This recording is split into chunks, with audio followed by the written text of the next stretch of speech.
So there are a few tools here. The thing you're watching for is what we were talking about, right? Whether you're pursuing a genuine goal in reality of contextual certainty that you don't already have and believe you could get, or you're spinning your wheels in some way in order to feel as if you're doing that, right? Like that's really the distinction. Are you actually trying to sort of engage in a process of probing reality in order to inform your action, or are you somehow trying to give yourself the illusion of doing that?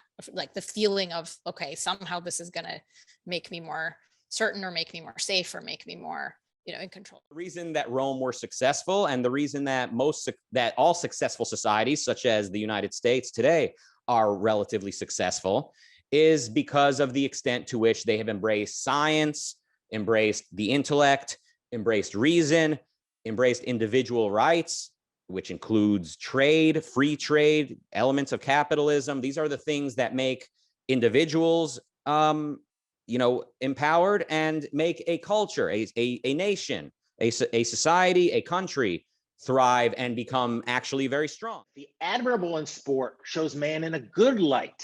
This is what is powerful about sport. I think for the participants, engaging in terms of their self-esteem, and for us as rooters who are calling it a sport, as a spectator sport. Dr. Smith, the admirable in sport shows man in a good light by demonstrating impressive feats within our reach. Athletic heroics elevates the image of mankind. They are an affirmation of our power. Investment, in my definition, in my thinking, is financing a productive activity. And the profit to the investor who finances something productive comes from the profit, part of the profits of whatever it is you finance. So if somebody is borrowing money to buy the machine tools to put into their assembly line to manufacture widgets, they sell those widgets, they make a profit on that, and a part of that profit goes to the investors. Whether it's equity investor, lender, debt investor, it doesn't really matter. The investor is paid ultimately from the increase in production. So society is better off because you have an increase in production. The entrepreneur is better off because he's making more money. The investor is better off because he's getting a return, he's getting his capital back plus interest, paid on that capital. So speculation is when you're making a pure bet on price. And the profit to the speculator comes from the next bettor into the casino who buys it off of you at that higher price. You're not getting your money back. You gave your money away to whoever was exiting the speculation previously in the hopes that the next guy will come along and give you his money.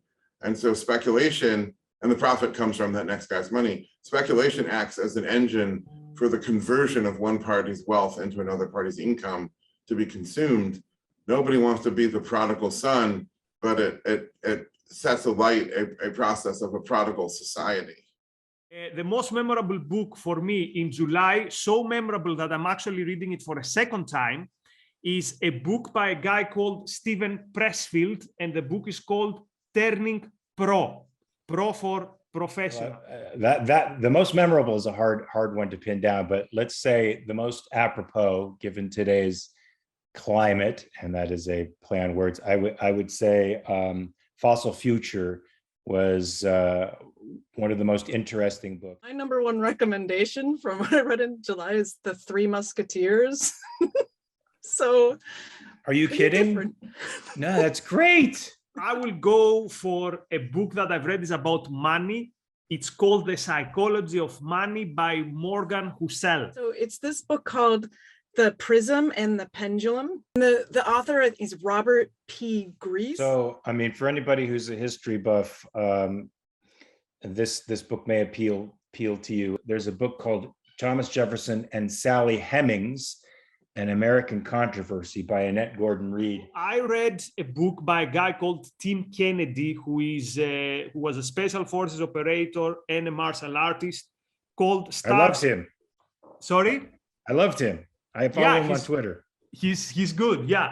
And it's called Stripes, Stars and Stripes. It was right outside my door, so I wanted to get it. It's called Stories in Paint by Luke Travers. Yeah, I love everything about this book. He takes you through the story of what's in the paintings and helps you to figure out, if you were to look at a painting that resonated with you, could you figure out what the story is and ask yourself the right questions to figure that out?